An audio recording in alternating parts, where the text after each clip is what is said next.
Welcome to the library program of tips and rules of cosplay. Have you ever wanted to dress up as your favorite character on your favorite movie or TV show? Have you ever dreamed of being a Starfleet officer during the Dominion War? Or the old style Trek is more your liking? Being part of the Imperial Galactic Empire with a lightsaber? Or you rather be a Soul Reaper swinging your Zokpak toe? Or practicing your spell work as a Gryffindor prefect from Harry Potter? My name is Jonathan Liu, and I'm a supervisory librarian at the Duluth branch of the Gwinnett County Public Library. I've been cosplaying for almost 10 years. In this video, I'll help you get started and tell you what library resources you can take advantage of to make your costume great. So what are we going to talk about today? So we're going over the following topics. How to choose your character. Do I make my costume or just buy it? Rules on modesty and accessories. Rules on interacting with other cosplayers. Of course, we're going to show some examples. And how the library can help you in getting your cosplay together. There are so many characters out there. How do I choose? You can find inspiration from the general media, like manga, comics, TV shows, and movies. Another way is fan art. Fan artists are people who draw characters from the media and place them in different situations or costumes. The final way is your own imagination. You can imagine your character in any way you want. It could be that you place your character into a different TV show. Each character has a distinct costume and accessories that you need to consider. If you can't get the exact costume, then just make sure that you have the main characteristics of your character. Like if your character has red hair, you should also have red hair. So you might wonder if this is just for kids during Halloween. Well, this is not the case. It can be for adults. This example is from DragonCon of an elderly couple dressed as Dr. Hank Pym and Janet Van Dyne from the movie Ant-Man and the Wasp. Before I took this photo, they just met Evangeline Lilly, who played Hank and Janet's daughter in the movie. So when they met her, they acted as if they were her parents. Evangeline got so emotional that she ran off the stage, hugged them, and took a selfie with them. Teens can also dress up. This photo was taken of a teen in a homemade Supergirl costume. And of course, kids can also dress up. You see many of them during Halloween. Here's a photo of a parent dressing up his child as Princess Leia from Star Wars. You may be wondering if you are restricted to your own gender when dressing up. I've seen men dressed up as Wonder Woman and Sailor Moon. They were in full beards, chest hair, and short skirts. They were really comfortable with their bodies to pull them off. Here's a picture of Ash and Misty from Pokemon. The picture on the left is from the anime, and the one on the right is a lady dressed up as Ash while her guy friend dressed up as Misty. So the character's gender shouldn't be the limiting factor when choosing your costume. So, you have chosen your character that you want to be. Now what? You should consider these 4 things when you're choosing and making your costume. Time. How much time do you have to devote to making your costume? Is it your full-time job? Or you only have a couple of hours? Is your event you want to wear your costume a year away? Or just around the corner? How much effort do you want to put into it? Do you want every stitch of your costume to be handmade? Hand forge your sword? Or do you want to get something out of your closet? Do you want to have every accessory that the costume only has, or just the generalization of it? How much money do you want to spend on your costume? Custom-made costumes with all the necessary accessories can easily set you back hundreds if not thousands of dollars. The phaser rifle at the beginning of the film cost me more than $1,200. Comfort. How long are you going to wear your costume? All day? Only a couple of hours? Just remember, some materials such as latex will make you sweat. If you're not comfortable in your costume for an extended period of time, make sure that you have a rest area nearby to take off your costume to cool off. If the costume is really heavy or hard to maneuver around, it's advisable to have a partner to help you to get into it and guide you throughout the event. This is why at theme parks, the characters are always guided by park staff.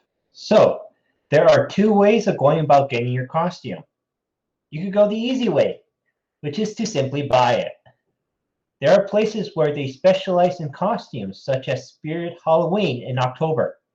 More varieties can be found on Amazon or specialized cosplay websites. Some of these websites have a delivery window of about 6 to 8 weeks, so keep that in mind when ordering items from them. Sometimes your costume is already something you wear every day. One example is Peter Griffin from Family Guy. He typically wears a white colored shirt, green pants, a belt, brown shoes, and glasses. A very easy costume to assemble. Another is Shaggy from Scooby-Doo. He wears a green shirt with brown or red pants. It's fairly simple to get. A costume doesn't have to be overtly complicated to be successful. Then there's the hard way, which is to make your costume. There are two types of costumes you can make, a soft or a hard costume. A soft costume is items that you use like cloth-like materials. A hard costume uses materials like plastics or metal. To make a soft costume, you need a reliable sewing machine that can handle many different types of materials. It needs to handle at least your typical materials such as cotton, wool, and synthetics. To make the process a bit easier, you'll need to make a mannequin of about your body size to fit your costume on. Many patterns that you see may not fit you correctly, so it is important you to translate the pattern to your body type. A tip that some professional cosplayers told me involving costume making is not to make your costume skin tight. Always have a little give in your costume. So just in case you gain a little weight, a little bloated, or to prevent a wardrobe malfunction. It's important to choose your material correctly. It will determine your movement and comfort level. The easiest materials to use are cotton, wool, synthetics such as polyester. These materials are the same as the clothes that you usually wear. Just be aware that some of these materials can shrink or stretch if handled improperly. Leather is a difficult material to use. You need a strong needle, and some sewing machines can't handle leather. However, there are people out there that can make custom pieces for you for a cost. Then we have latex. Latex is a double-edged sword. It's an easy material to work with and looks great on you. However, you need to be careful not to make it too tight. It can restrict your movements and cause a wardrobe malfunction. Another issue with latex is that it doesn't breathe, so in the hot summer months, it will roast you. To make a hard costume or armor requires you to work with a hard material. The most obvious is metal.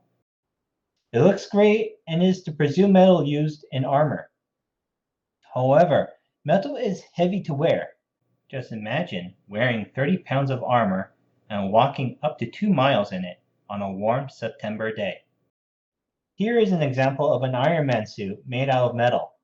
He has a handler that helps him move about from location to location and keeps him hydrated. Without a cooling system, you'll be in the hospital with heat stroke. Foam is a much easier material to handle. You got hard foam, which you can carve, or soft foam, which you can shape. The material is a lot lighter than metal, so you can wear it a lot longer. Here you see a person in a foam costume as the Dark Magician from the anime Yu-Gi-Oh! With the advent of 3D printers and vacuum forms, plastic is becoming a very popular material to use for accessories and armor pieces. A vacuum form is basically you heat a thin piece of plastic and place it on a form. Then the vacuum pump sucks out all the air between the plastic and the form. After a couple of seconds, you got your completed piece. A 3D printer will print out plastic layers on top of one another until you get your completed piece. And then with both materials from the vacuum form and the 3D printer, all you need to do is paint them. They are very light, but they will trap your body heat and sweat. So think about it if you're going to attend an event during the summer. The last material that we'll be discussing is cardboard. This material is readily available. It can be shaped into anything you want, and you can paint or paste anything you want on it. This is the cheapest DIY material you can use. Many places such as U-Haul actually have an area in the store you can pick up lightly used boxes. Here's an example of someone dressed up as C-3PO and Admiral Akbar during the Dragon Con parade in Atlanta.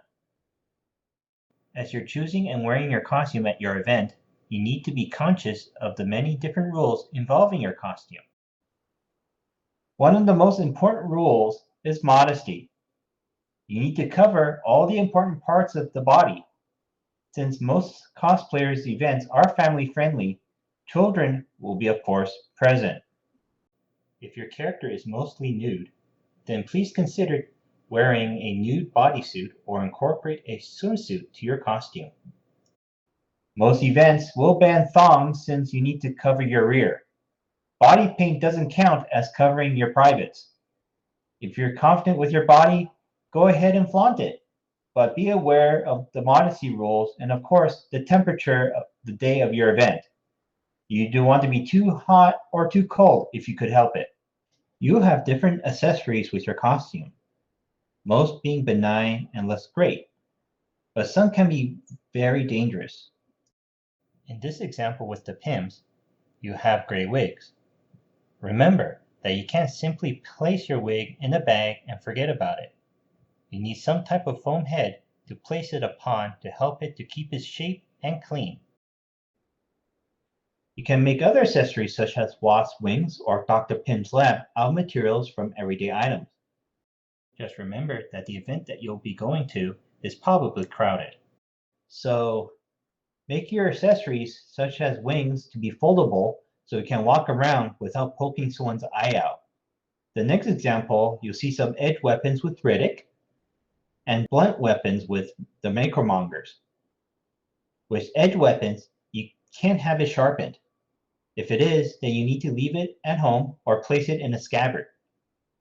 With edge and blunt weapons, do not swing them around. It is extremely dangerous and it will get you thrown out on your event. The next example you see is Han Solo and Greedo in a Mexican standoff. We're going to talk about their pistols. Many events will have restrictions on what you can bring in if it looks like a gun. Real guns are banned from the event unless you have special permission from the event coordinators. Fake lookalikes are banned unless they have the orange tip on the barrel. This will put law enforcement at ease. Some events will ban airsoft guns. Airsoft guns look like the real thing, but only shoot plastic BBs. They will also have the orange tips on them. They are banned because they could still shoot projectiles. Many amateur cosplayers will take them off so they'd be more realistic, but they will also be escorted off the premises because they violated the rules. Obvious fakes or futuristic guns are okay. As a general rule, after getting your convention badge, you need to check in with security to see if your weapon meets the security rules.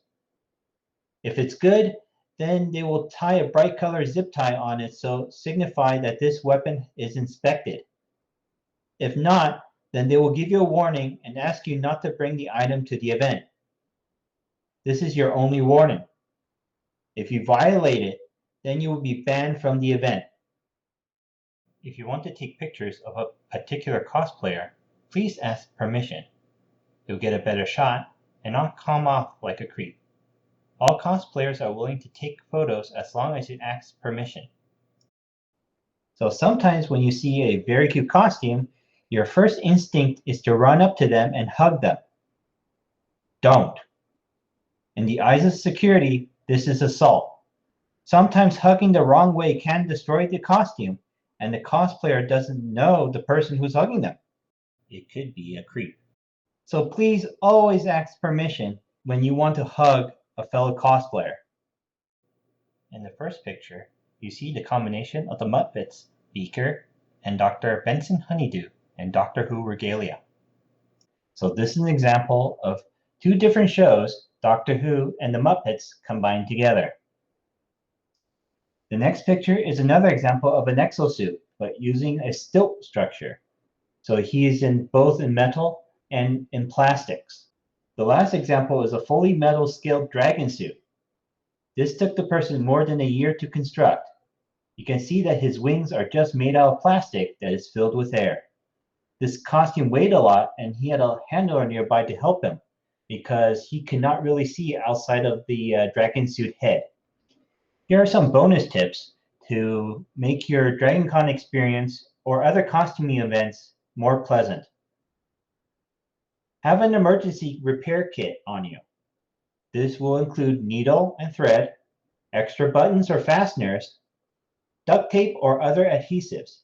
This will help you repair your costumes just in case you have a wardrobe malfunction. And please drink plenty of fluids because you will definitely be sweating depending on the costume that you choose, and you need to replenish your fluids. You may wonder how the Gwinnett County Public Library can help you.